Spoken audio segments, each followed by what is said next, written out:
Okay, have we got everyone? I think we've got nearly everyone. Actually, I think we're missing 2 people. Who are we missing? I think we're missing Eleanor and we're missing... No, maybe it's just Eleanor that we're missing. Okay, hopefully she'll connect soon. Okay, so did everyone see the link for the article that we'll be reading today? Today might be a little bit complicated because it's talking about some economic terms and some economic situations which might be a little bit strange. Okay, so I imagine we're going to have to talk a little bit to work out what these economic terms about pricing actually mean. Okay. But hopefully it'll be okay, and hopefully it will be interesting. It's about how pricing is changing in supermarkets. Eleanor, I think your microphone might be turned on. Could you just turn it off, please, when you're not talking? Otherwise, we get a little bit of background noise from everybody. Thank you. Sorry. No problem. Okay, so let's get started. Artem, would you like to read first today? Yes, thank you. Search pricing comes to the supermarkets. Online retailers are increasingly using your personal data to decide how much to charge you, and high street shops are about to get in on the act. In the 1861, a shopkeeper in Philadelphia revolutionized the retail industry. John Wanamaker, who opened his department store in Quaker district of the city, introduced price tags for his goods, along with the high-minded slogan, "If everyone was equal before God, then everyone would be equal before price." The practice got on up until then. High street retailers had generally operated a market style system of haggling on most products. Their best prices might be reserved for their best customers, or they would weigh up each shopper and make a guess at what they could afford to pay and eventually come to an agreement. Wanamaker's idea was not... Thank you. I'll just get you to stop there, thank you. Okay, sorry, I missed the end of the paragraph. Let's have a look at this paragraph here. Are there any questions or comments about it so far? Haggling, for me it was a new one. It's when you wanted to make a price a little bit lower, right? Like a bargaining with a salesman. Yeah, exactly. Haggling is like bargaining, trying to reduce the price or get a better price between the salesperson and the person who's buying.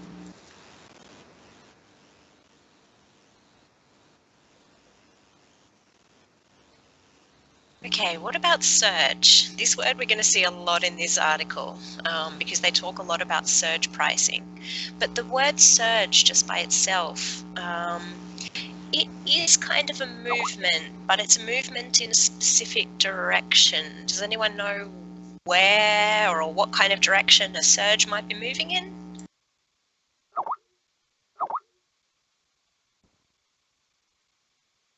Artem? Yes, I have economic education and understand clearly what does it mean. Just a sudden increase in something which previously has been steady, right? Exactly, yes. When you talk about a surge, they're talking about something moving up, really. Usually up an upward movement, but obviously it does fall down usually afterwards as well, kind of like a wave does. You can think about it as that kind of movement.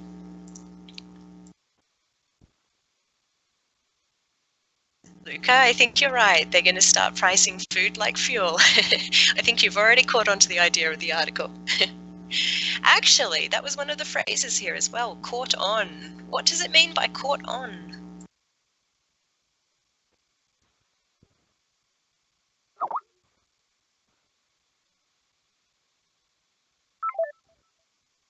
Artem? So this one, John Wanamaker created this phrase, and other competitors just started to use the same phrase, right? Yeah, caught on is when something starts to be done, like it becomes popular to do something or fashionable to do something. So you can talk about trends, for example, catching on when everybody starts doing them. So it's the same kind of idea here. It became popular to do this and everybody started to do the same thing. Oh, I forgot to ask. Market stall. I have never met this collocation. Market stall system. Very strange for me. Okay, can anyone explain that phrase? What does it mean by market stall system?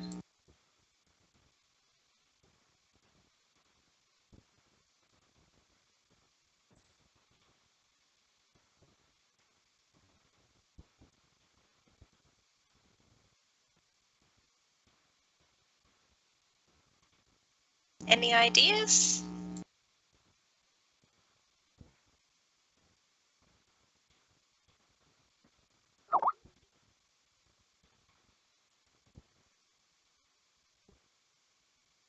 Okay, it's kind of think about the difference about when you go to a market and when you go to an actual store to buy something.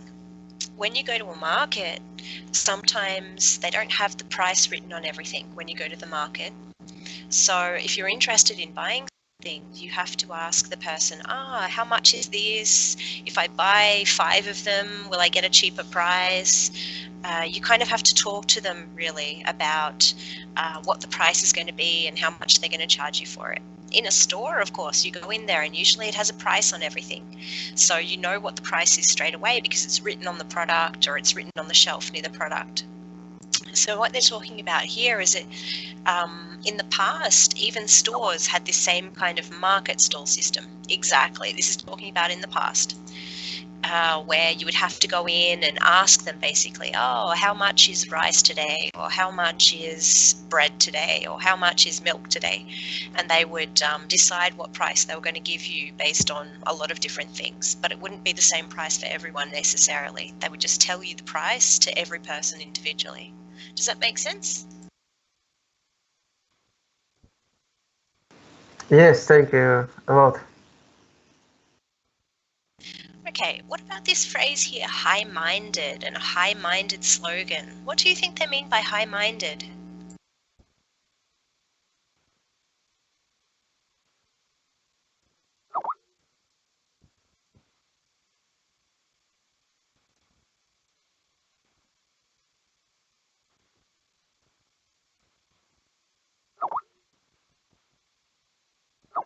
Adam, let's see if somebody else knows first, and then I'll give you the mic, okay? Yeah, it's kind of to do with kind of intelligence, but not quite intelligence. It's related to that, though.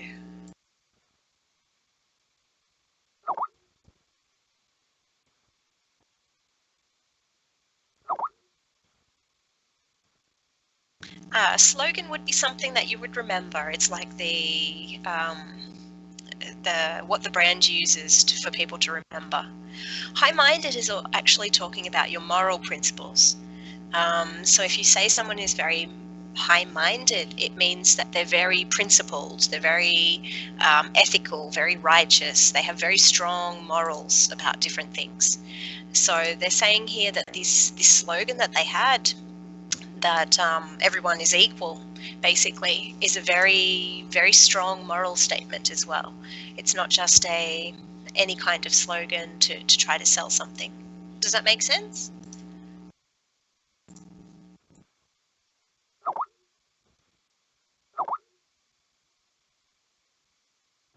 Okay, great. Are there any other questions or comments in this section before we keep going?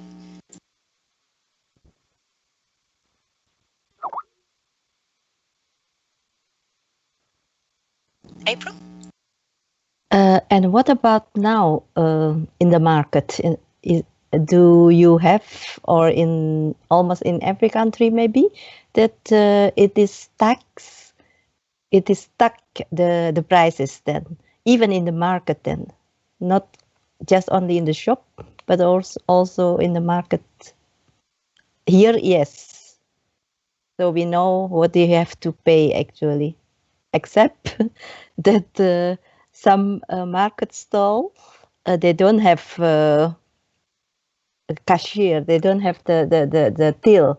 So when you ask for 2 apples, for example, and they weigh it, and they said 50 cents, for example, you have to remember that, or that person, the shopkeeper, remember that a lot. I don't understand that. If I buy a lot of things, apple, banana, carrots, for example, and at the end only 2 seconds, and he knows how much I have to pay. And sometimes I don't believe him because mostly I have to pay more. I think, but I'm not sure about that. You don't have any proof actually. So how about in the other countries? Do you have also that tax of prices in the market? Good question. I think a lot of markets now have fixed prices, or they have displayed prices, but maybe more with, for example, fruit and vegetable markets. Sometimes it's not as clear. I don't know.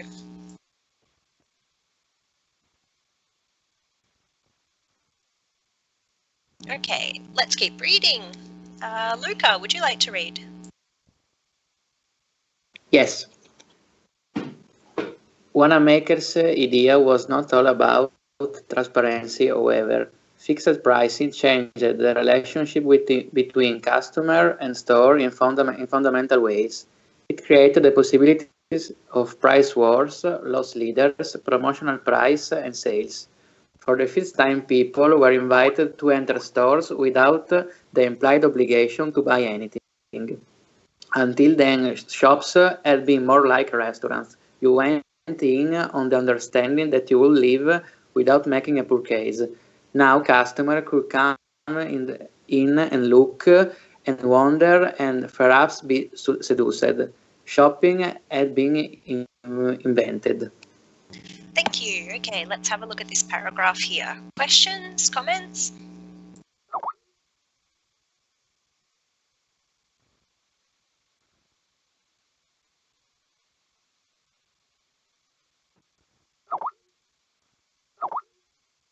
Okay, transparency. What do they mean here by transparency?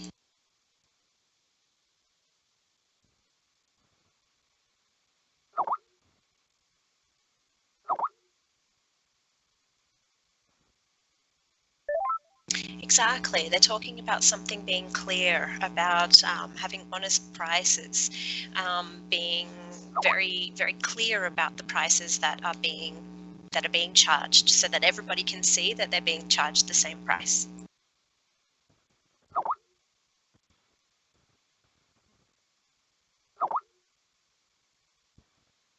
Any other questions in this section?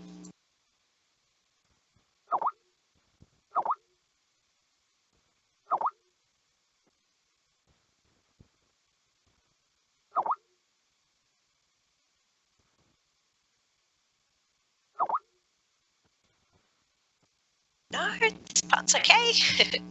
Okay, let's keep reading then. April, would you like to read? Oh, hang on. we've got one more question.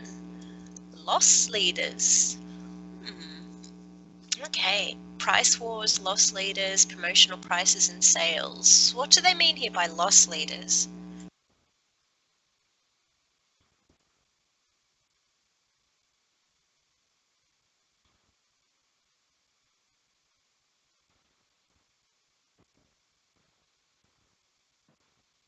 Has anyone heard this term before?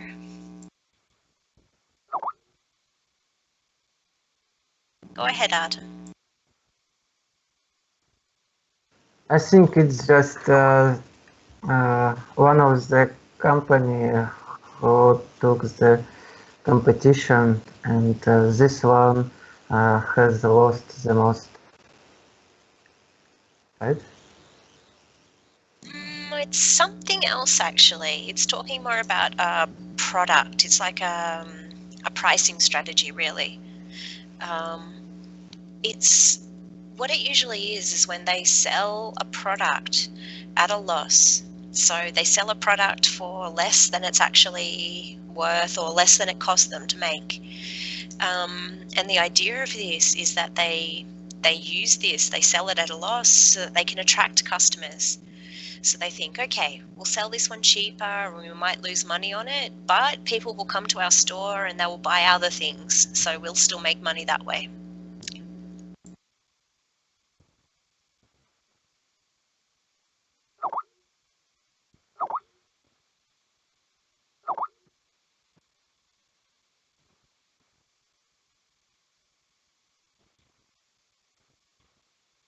Okay, what about this word used? What does it mean in the context of this article?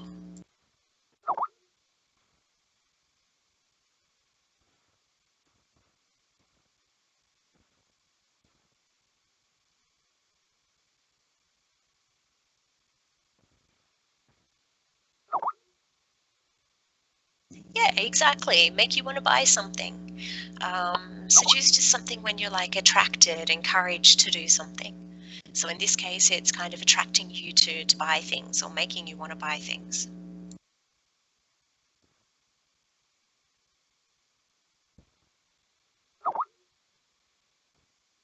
Any other questions in this section before we keep reading?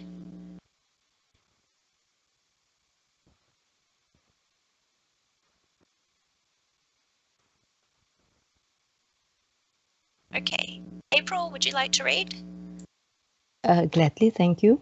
For the last 150 years or so, winemaker's fixed price principle has been a norm on the high street.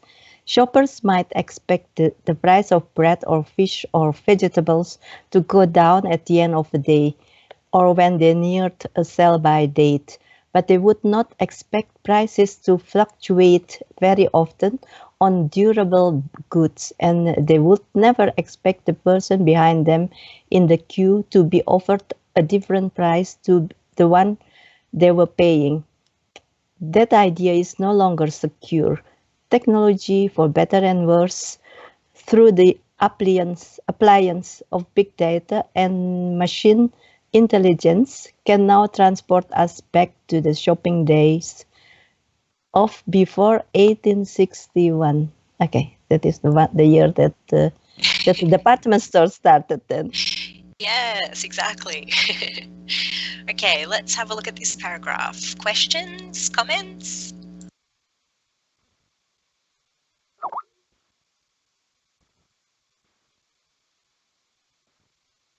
A sell-by date. What do they mean by sell-by date?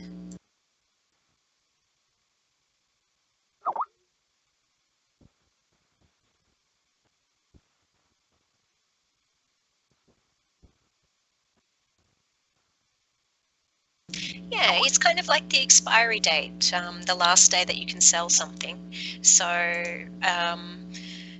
we'd probably talk more about it as a expiry date or a use-by date sometimes. We don't use the term a sell-by date so often now, but probably the sell-by date would actually be maybe at least a day or two before the expiry date, because obviously you want to sell it before it actually goes bad. You don't want to be selling it on the same day that it goes bad, for example, on its expiry date. But yeah, it's that same kind of idea, the day when it's going to be old and you can't actually eat it anymore.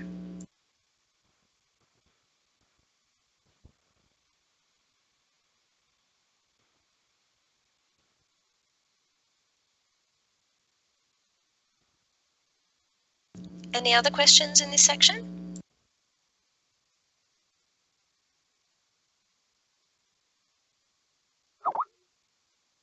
April?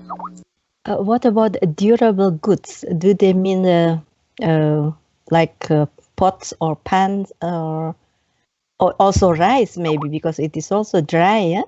So you can keep it for a long time. Not fresh food, maybe durable goods. Yeah, or I think durable goods are probably something that's never going to go bad. So things like soap or laundry detergent or pots and pans and cutlery, something like that. So I think durable products are those kinds of things. They're things that aren't, you can keep selling them forever. They could sit there for 10 years and they would still be probably okay to sell.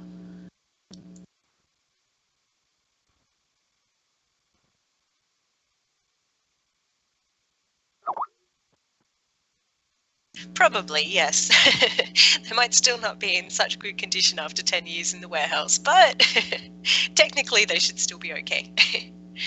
Any other questions here before we keep reading?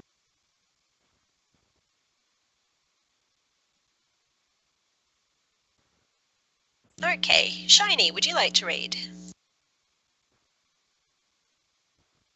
Yes, the notion of dynamic pricing has long been familiar to anyone booking a train ticket, a hotel room, or holiday. Expedia might offer thousands of price changes for an overnight stay in a particular location in a single day. We are used to prices fluctuating hour by hour, apparently according to availability. Uber, meanwhile, has introduced and been criticized for surge pricing, making rapid adjustments to the fares on its platform in response to changes in demand. During the recent tube strikes in London, prices for cab journeys automatically leaped 400%. The company argued that by raising fares, it was able to encourage more taxi drivers to take to the streets during busy times, helping the customer. Thank you. Okay, let's have a look at this paragraph. Questions, comments?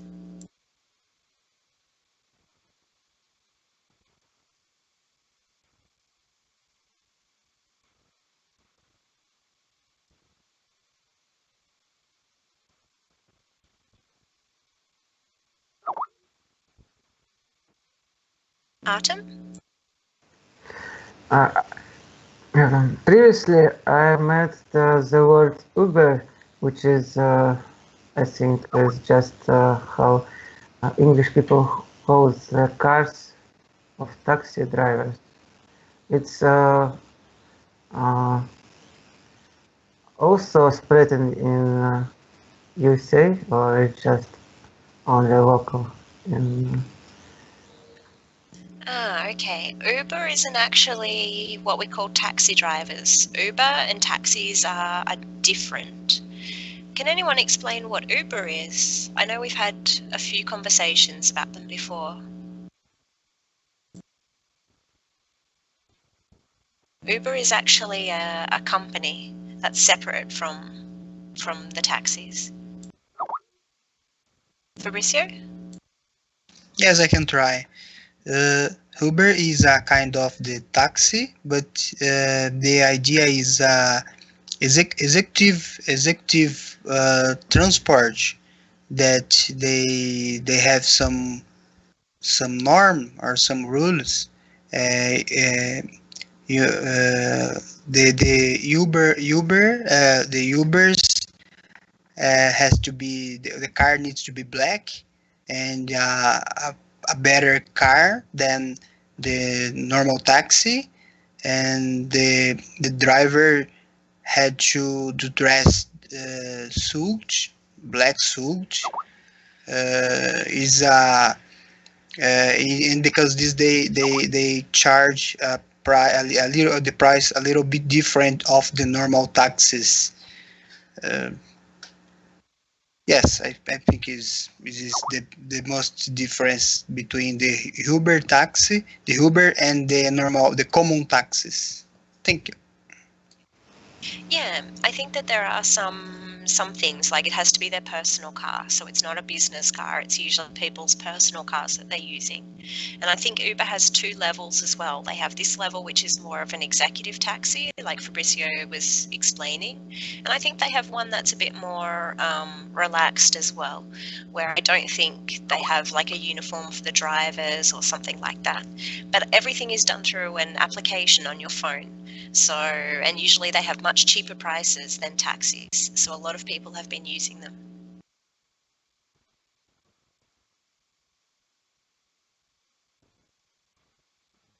And yes, they use this surge pricing. So the idea is when there's a lot of people who are requesting transport, they increase the price that it's going to cost you because there's a lot of people, there's a lot of demand at that time. So when there's a high demand, they raise their prices. When the demand isn't so high, they lower the prices. That's what they mean with surge pricing. The price depends on how popular something is at the time. Yeah, they don't do this surge pricing in all countries. They started in most countries by not having this surge pricing, and then as people get used to it, they started to apply this surge pricing. So yeah, it means the price is a little bit flexible. So if you're trying to catch one in a really busy time of day when a lot of other people are, it'll probably cost you a little bit more than normal.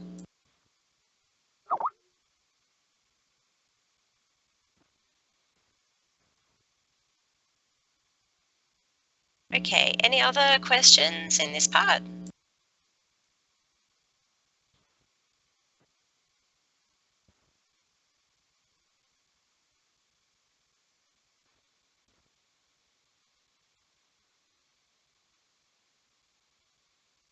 Okay, let's keep reading then.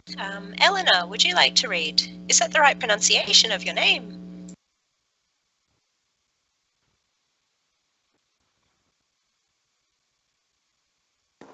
Yes, it's right. Pronunciation. Oh, excellent.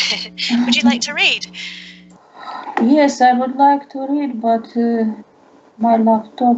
Yeah, it's okay now because the text disappeared. Yes. Oh no.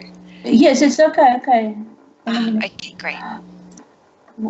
What we are less aware of is the way that both principles have also invaded all aspects of online retailing, and that pricing policies are not only dependent on availability of stock, but also increasingly on the data that has been stored and kept about your shopping history. If you are an impulse buyer or a full price shopper or a bargain hunter, online retailers and increasingly likely to see you coming. Not only that, there is evidence to suggest that calculation about what you will be prepared to pay for a given product are made from knowledge of your postcode, who your friends are, what your credit rating looks like and any of thousands of other data points you have left behind as cookie crumbs in your browsing history. Thank you, and welcome to the group. Thank Okay, you. let's have a look at this paragraph. Questions, comments?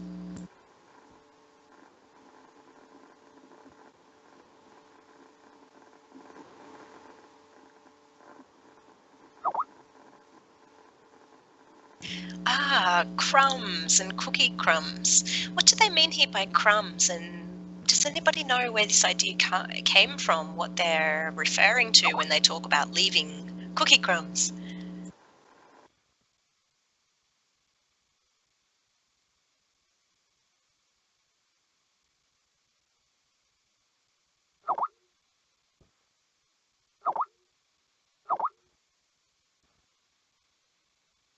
Yes, exactly. Crumbs are like those little bits and pieces that you leave behind that kind of break off when you're eating like cookies or bread or cake or something like this.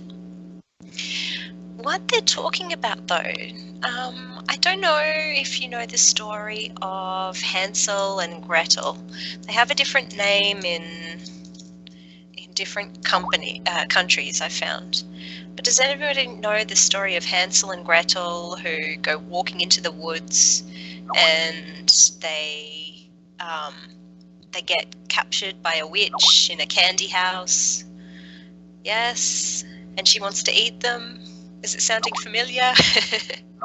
Yes, I think April and Marco know it. Yes. Okay. So this idea of leaving crumbs behind you comes from this story. The idea that you can use these crumbs to find your way home or to get directions to where you are. Okay, so what they mean about leaving cookie crumbs behind, it means that someone can follow you, someone can go in the same path that you went. So that's what they're talking about here when they mention that leaving like the crumbs behind you. It's kind of like leaving a trail about where you've been. Yeah, in real life the birds eat the crumbs, so it's not very helpful. It didn't work out very well for Hansel and Gretel. But I don't think we really have the same kind of birds online as we do in kind of fairy tales. Shiny, you'll find a lot of fairy tales if you actually look at the story. They've got a lot of horrible stories in fairy tales. They're pretty scary stories, really.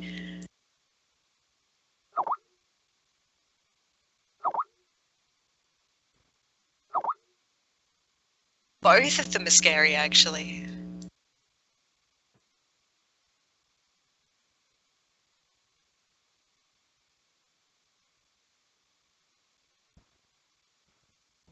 Any other questions in this part?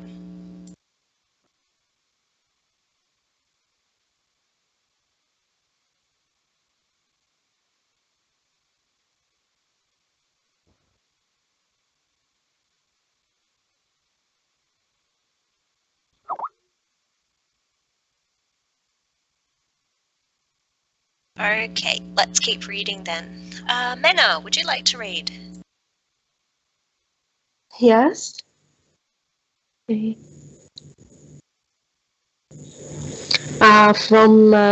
Facebook? Yes, that's it. Okay. Facebook has about 100 data points on each of its 2 billion users, generally including the value of your home, your regular outgoings, and this possible income, the kind of information that buzzer owners the world over might have once tried to intuit. Some brokerage firms offering data to retailers can provide more than 1,500 such points on an individual. Even your technology can brand you as a soft touch. The travel site Orbitz made headlines when it was revealed to have calculated yes, that Apple Mac users were prepared to pay 20 to 30% more for hotel rooms than users of other brands of computer and to have adjusted its pricing accordingly. Thank you. Let's take a look at this paragraph. Questions? Comments? Luca? What do you mean with the kind of information that bazaar owners the world over might once try to intuit? Okay, good question. I think we've got a few different words here, so maybe we should talk about what they mean first and then we can put it all together. So what's a bazaar first, or a bazaar owner?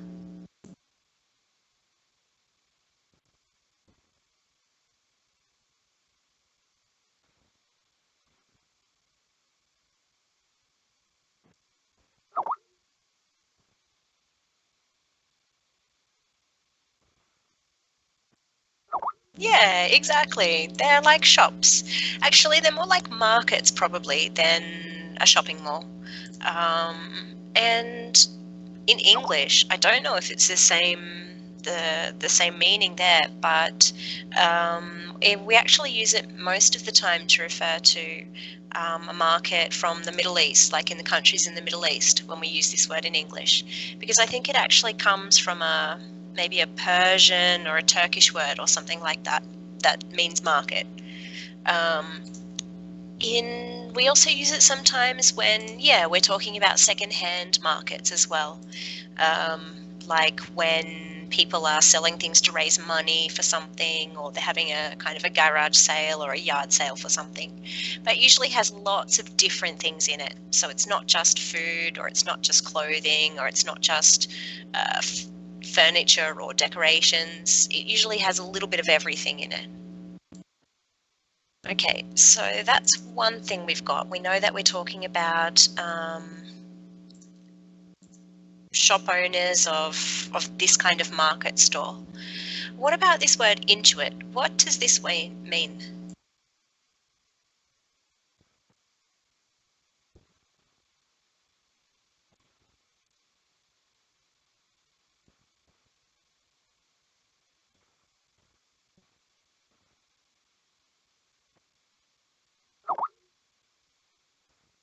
Yeah, exactly. It's talking about using your intuition or your instinct to understand something.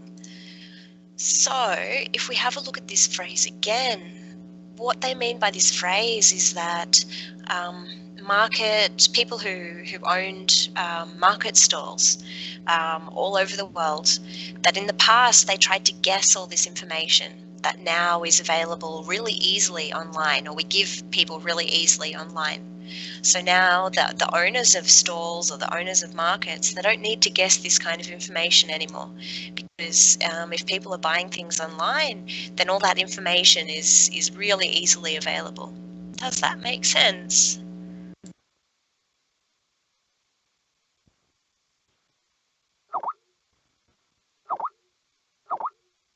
Whew, great. Excellent. Are there any other questions in this part?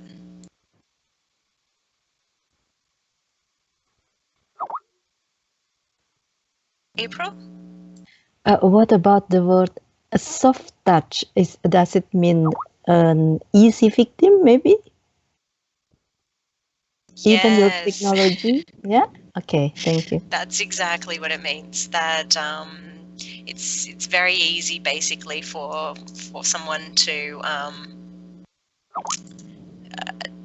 sell you something, or to convince you of something.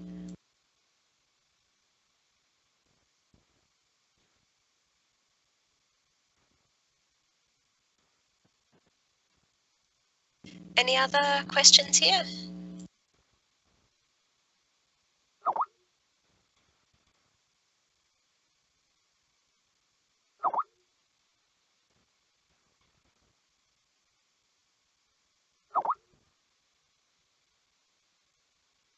Okay, let's keep reading. I think we lost Sarah. So, Fabricio, would you like to read? Yeah, sure. The algorithms employed by Amazon with its ever-growing user database and second-by-second sensitivity to demand are ever more attuned to our habits and wishes. Websites such as camel.com allow to you monitor the way that Best Buy prices on the site fluctuate fluctuate markedly hours by hour. I watched the price of a new vacuum cleaner. I had my eyes on the excitement waver like the graph of the Doge penny stock last week. What is so far less certain is whether those price changes are ever being made just for you. Amazon insisted its price changes are never attempted to get data on customers' spending habits, but whether to give shoppers to lowest price available. Fabricio, And would you like to read the next part as well? It's very short. sure. Until quite recently, this facility to both monitor the market and give customers best price offer has looked like another advantage of the digital retailers over its bricks and mortar counterpart. Recently, there have been efforts to address that inequality and replicable Replicate. replicate the possibilities of dynamic price on the high street. Thank you. Okay, let's take a look at this section here. Questions, comments?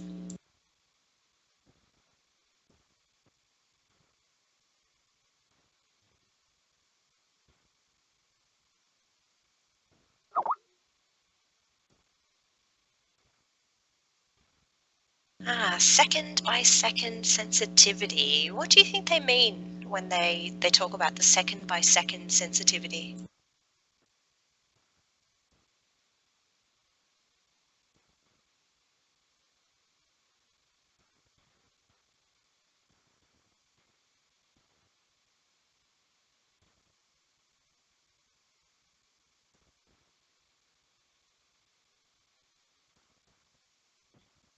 Any ideas?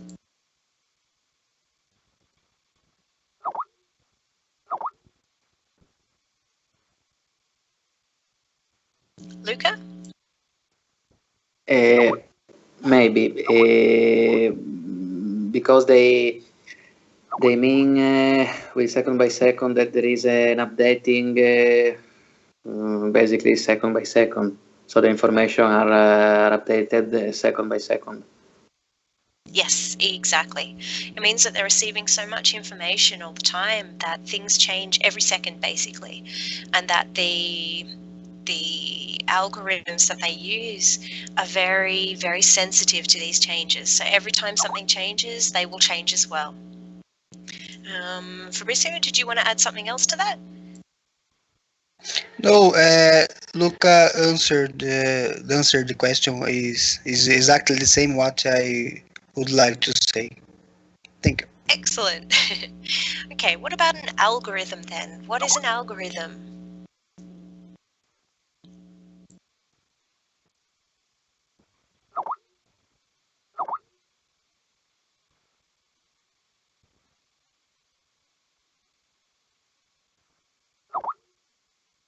Yeah, it's like a formula for something.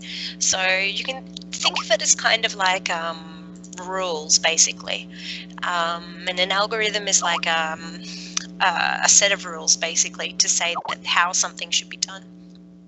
So, for example, oh, if this number is bigger than this, then this needs to be changed. If this plus this equals this, then this needs to change to a different color. You can kind of think in a way, kind of like those formulas that you have in Excel. That's like a basic kind of type of algorithm. But the ones that they used for computers and for websites like this are usually much more complicated. They take a lot more things into consideration. Okay, what about attuned? What do they mean by attuned?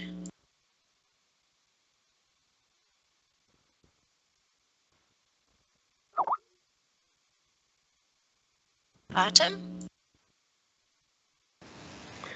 If you, Marcon, are attuned to something, then you can easily to understand it, right? Yeah, Right? No?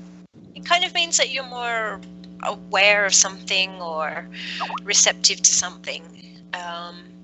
So it's talking about matching and being closer to what we want, basically, and what we do. So you can kind of think about it like advertising you get online now. A lot of times it's linked to things that you've already looked at online. So the advertising that they showed you is more attuned. It's like closely linked to things that you're actually interested in buying.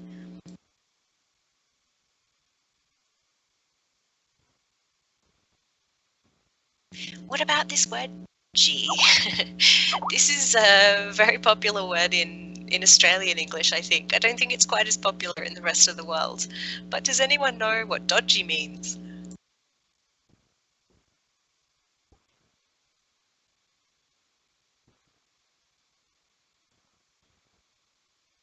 It might be popular in England as well, actually. Artem? I think it's someone who is just dishonest, and you can't rely on that kind of person. And maybe a little bit you can be a little suspicious about that kind of person. Yeah, exactly. You can use it to talk about things as well. So things that are like unreliable or don't work so well, we would say they're dodgy as well. So for example, if you said, oh, I have such a dodgy car, it means that your car is really unreliable, that it has lots of problems and you can't really rely on it to work every time you want to use it. They mentioned as well about this penny stock. Has anyone heard this phrase before or heard about penny stock?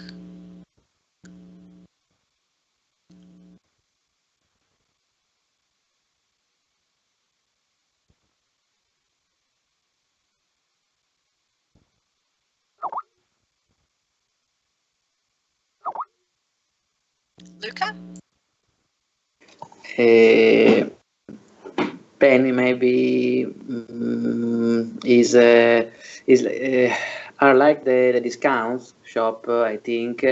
So they keep a really big stock of goods of a lot of things. I don't know if it's only food or also, for example, electronic devices.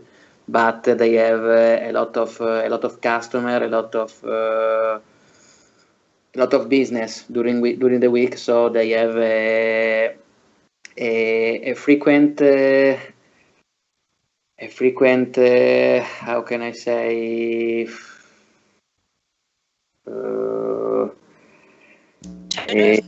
a frequent stock, losing, I don't know. I think turnover is the word you want. They always have a lot of different stock coming through. Okay, thanks. Yeah. Almost. That would probably be what we call a penny store, where there's a lot of very cheap products that that a lot of people are interested in. A penny stock is actually talking about the stock market and talking about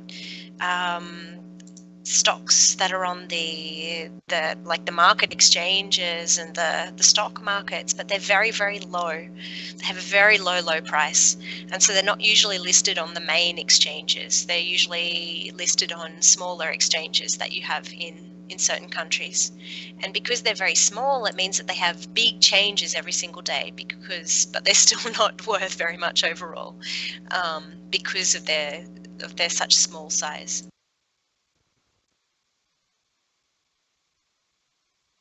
Ah, this is an interesting phrase as well. Bricks and mortar. What do they mean if something is bricks and mortar?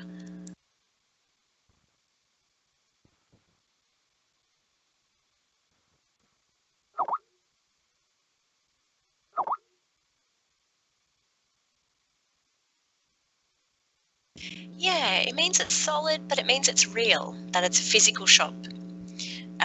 So nowadays we talk a lot about like a digital retailer or a bricks and mortar retailer.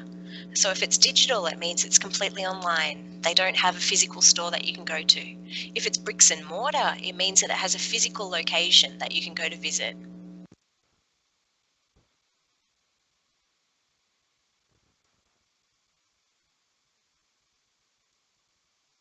Okay, let's keep reading. Roro, would you like to read?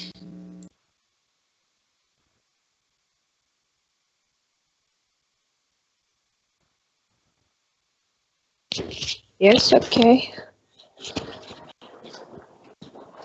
From ever since, Yes, that's it. right? Okay. Ever since data has been collected on customer purchases, it has been possible to place shoppers into what analysts call different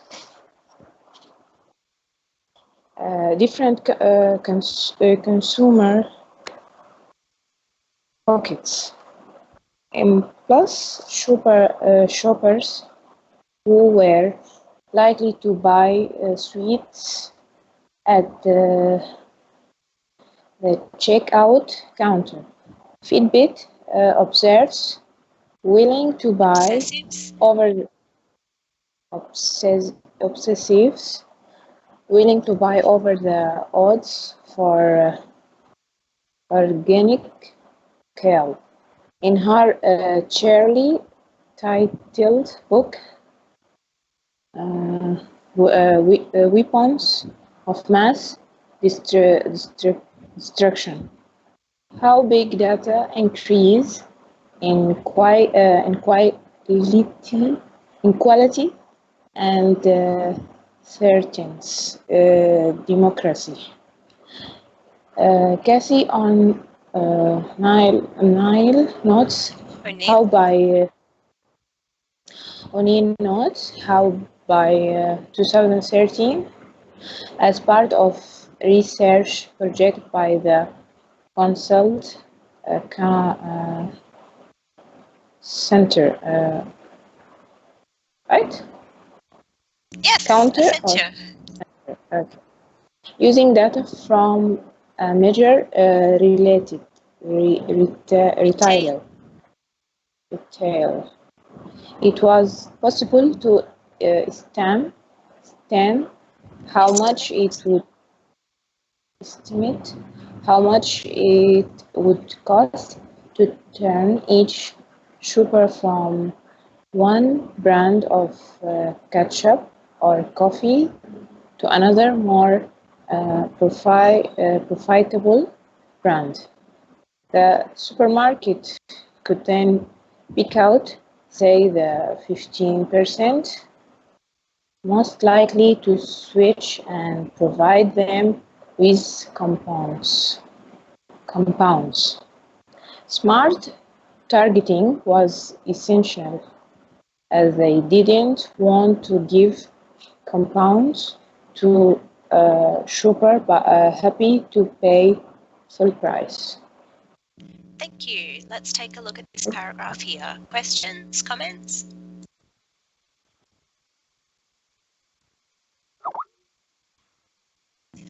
Kale. What's kale?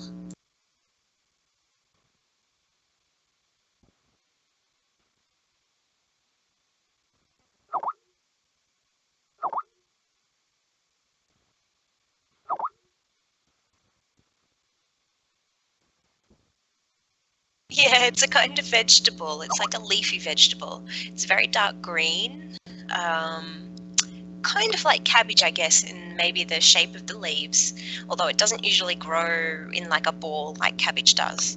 But it's a green leafy vegetable that's supposed to be very high in iron and other kind of vitamins like that.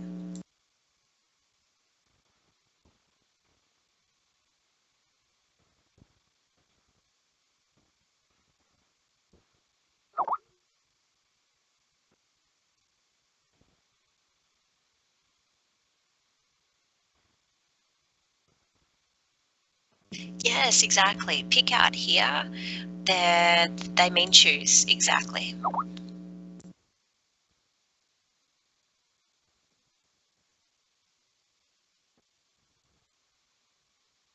Yeah, when they say pay over the odds, what they mean is pay probably more than other people would, or pay higher than it's worth, really.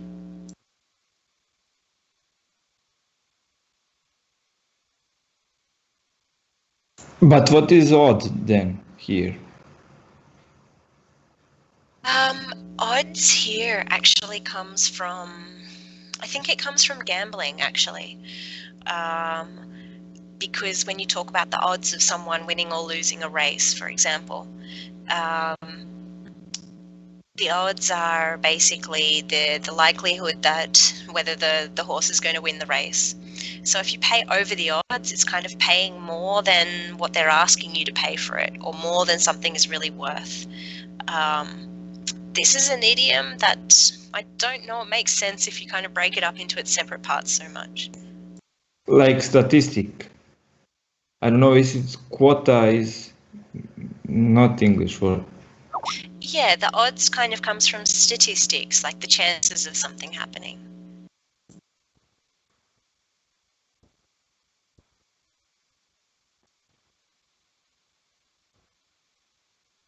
So basically what they mean here is that some people are willing to pay more than something is worth to buy something because they really want to have that thing. Like, what are the odds that this horse will win the race? Is it like? Yeah, exactly. It's that same kind of meaning of odds.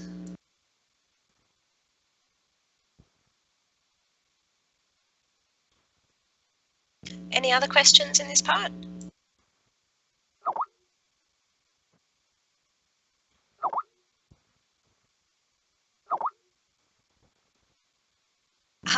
What's a Fitbit? Does anyone have one?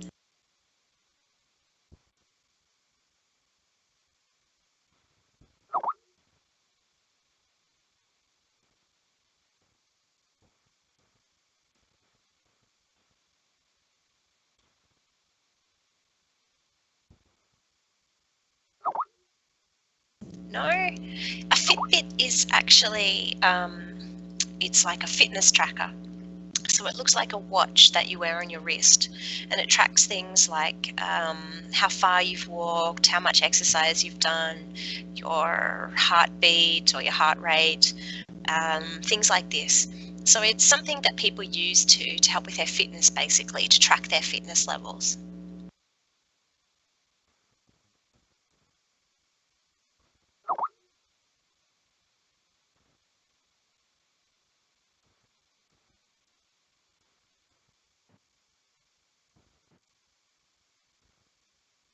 Okay, any other questions in this part?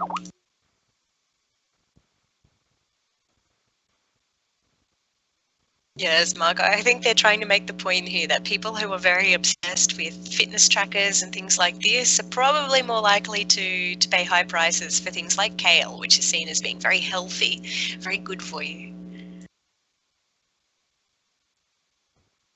let's read a little bit more.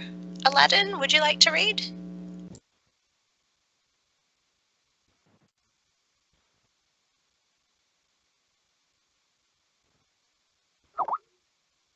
Okay, no problem. Marco, would you like to read? Okay.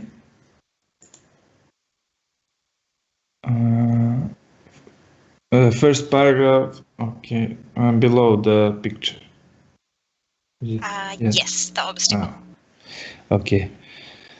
The obstacle to creating such smart pricing strategies in store has been the stubbornness of the paper price tag. A price change in most British retailers still involves a laconic employee manually updating them. In that, the UK currently lags quite far behind its neighbours in Europe, a fact noted last year by Nick Bowles, then Minister for Skills, who praised French retailers for having systems that could change prices 90,000 times a day, while we still had minimum wage employees traipsing along the aisles. Electronic price tags, which allow those 90,000 dynamic price changes, are a fact of life in most larger stores not only in France but also in Germany and Scandinavia. Thank you. Okay, any questions about this section here?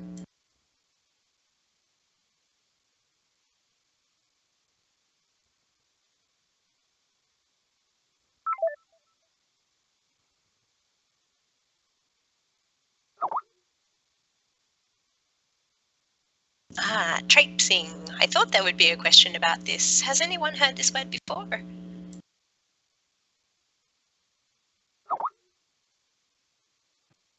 Can you explain it, April? I think traipsing is like if you walk, but you are very tired, so you walked very not really steady and very slow, something like that. Yes, exactly. You can also use it just to talk about walking around casually or kind of walking around with no real purpose. But exactly, it's that idea of walking around and being really, really tired or really reluctantly kind of walking around.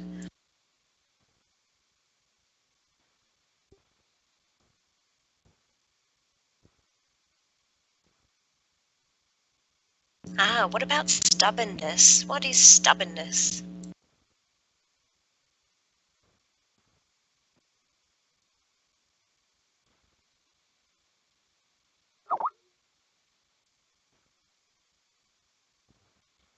Yes, exactly. Something that's not flexible, a bit like a donkey. A donkey is kind of stubborn. It kind of means that it does what it wants and you can't really change it, or you can't really make it do anything else that you want. You can't make it do something that it doesn't want to do.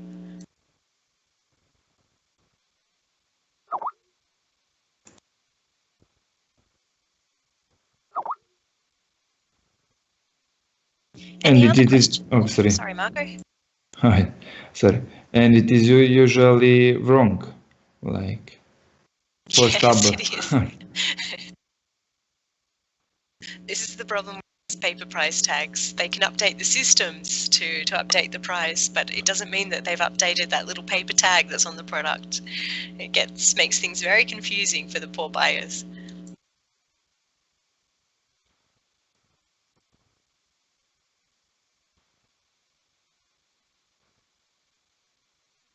Okay, well, we might stop here for today. I think everybody got a chance to read. I know that there's still a little bit to go in the article, but I think from what we've read so far about pricing, I think there's still a lot of things that we can talk about here on Thursday. If you're interested, I would suggest that you look kind of at the end of the article, where there's another section with a lot of photos where they talk about store wars and the future of shopping. And they kind of look at some different ways here that we might shop in the future, like some different technological ways or some different technologies really that we might be using to shop instead of the traditional stores that we're used to now. So if you've got some time, maybe just take a look at those that last section there about these different kinds of stores, because I think that might be interesting for us to talk about in the next session as well. But thank you very much, everyone. I hope you enjoyed the topic today. One thing as well, so that you can be prepared for next week. Next week, I'm going to do a trial in having the session in Discord instead of Skype. Okay, so next week, this week, the AM/PM session on Thursday will still be here on Skype. But next week, I'm going to try to do both sessions in the week in Discord, okay, to try it out and to see how it works. So if you haven't signed up for an account with Discord yet, or if you haven't connected there, I'm telling you today so that you've got a little bit of a chance to download it and to check it out a little bit. And there's also some other sessions this week and next week as well that will be on Discord before the AM/PM session. Exactly. We're just going to try it for next week, okay? I'm not saying it'll happen every week, but let's try it next week and see what happens. Not on Monday. It will just be the AM/PM session for next week, okay? But I'll put a reminder in the forum as well, and I'll probably still be connected to Skype anyway next week, at least at the start of the session, just to make sure that we haven't got anyone who's lost or doesn't know what's happening. But just to give you a heads up, have a look on the forum, because all the instructions are there about how to sign up for an account and how to find everything. And the TGIF session on Friday is there, and I think there's also a session on Monday. So there's a few chances as well to maybe go there and ask some questions about how it works and figure it all out before we have the AM/PM session, okay? But I'm telling everybody today so that everybody can be prepared for next week. But thank you all very much, and hopefully talk to you all again later in the week. Don't forget to hit the red button to hang up, okay? Bye, everyone.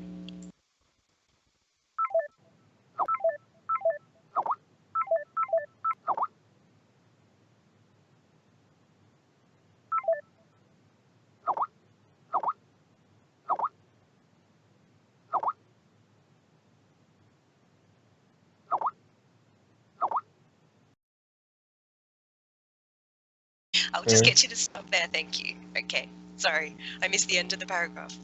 Let's have a look at this paragraph here. Are there any questions or comments about it so far?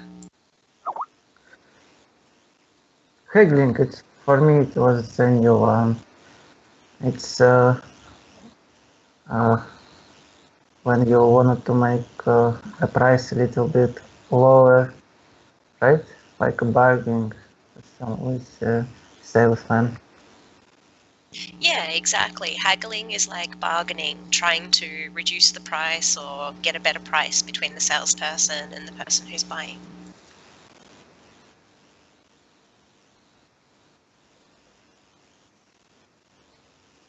Okay, what about surge? This word we're going to see a lot in this article because they talk a lot about surge pricing. But the word surge just by itself, it is kind of a movement, but it's a movement in a specific direction. Does anyone know where or what kind of direction a surge might be moving in?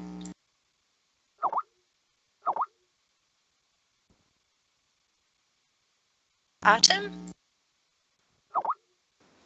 Yes, I have economic education and understand clearly what does it mean. Just a sudden increase in something which previously has been steady, right?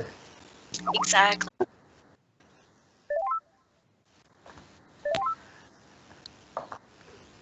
Okay, have we got everyone? I think we've got nearly everyone. Actually, I think we're missing 2 people. Who are we missing? I think we're missing Eleanor and we're missing... No, maybe it's just Eleanor that we're missing. Okay. Hopefully she'll connect soon. Okay, so did everyone see the link for the article that we'll be reading today? Today might be a little bit complicated because it's talking about some economic terms and some economic situations which might be a little bit strange. Okay, so I imagine we're going to have to talk a little bit to work out what these economic terms about pricing actually mean. Okay. But hopefully it'll be okay, and hopefully it will be interesting. It's about how pricing is changing in supermarkets. Eleanor, I think your microphone might be turned on. Could you just turn it off, please, when you're not talking? Otherwise, we get a little bit of background noise from everybody. Thank you. Sorry. No problem. Okay, so let's get started. Artem, would you like to read first today? Yes, thanks to ask. Market stall. I have never met this collocation. Market stall system. Very strange. Okay, can anyone explain that phrase? What does it mean by market stall system?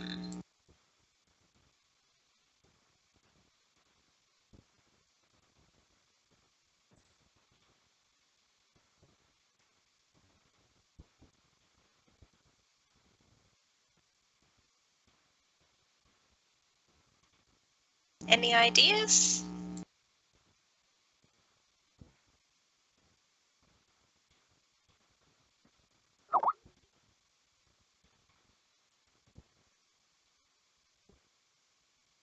Okay, it's kind of think about the difference about when you go to a market and when you go to an actual store to buy something. When you go to a market, sometimes they don't have the price written on everything when you go to the market. So if you're interested in buying something, you have to ask the person, how much is this? If I buy 5 of them, will I get a cheaper price? You kind of have to talk to them really about what the price is going to be and how much they're going to charge you for it. In a store, of course, you go in there and usually it has a price on everything. So you know what the price is straight away because it's written on the product or it's written on the shelf near the product. So what they're talking about here is that in the past, even stores had... Search pricing comes to the supermarkets. Online, retailers are increasingly using your personal data to decide how much to charge you, and high street shops are about to get in on the act. In the 1861, a shopkeeper in Philadelphia revolutionized the retail industry. John Wanamaker, who opened his department store in Quaker district of the city, introduced price tags for his goods, along with the high-minded slogan, "If everyone was equal before God, then everyone would be equal before price." The practice got on up until then. High street retailers had generally operated a market stall system of haggling on most products. Their best prices might be reserved for their best customers, or they would weigh up each shopper and make a guess at what they could afford to pay and eventually come to an agreement. Wanamaker's idea was thank not... you. Yes. When you talk about a surge, they're talking about something moving up, really. Usually an upward movement, but obviously it does fall down usually afterwards as well. Kind of like a wave does. You can think about it as that kind of movement.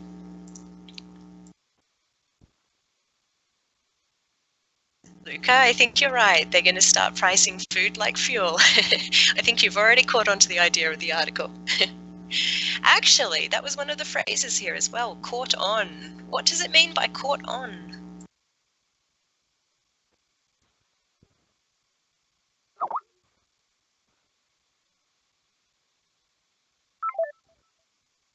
Artem? So this one, John Wanamaker created this phrase, and other competitors just started to use the same phrase, right? Yeah, caught on is when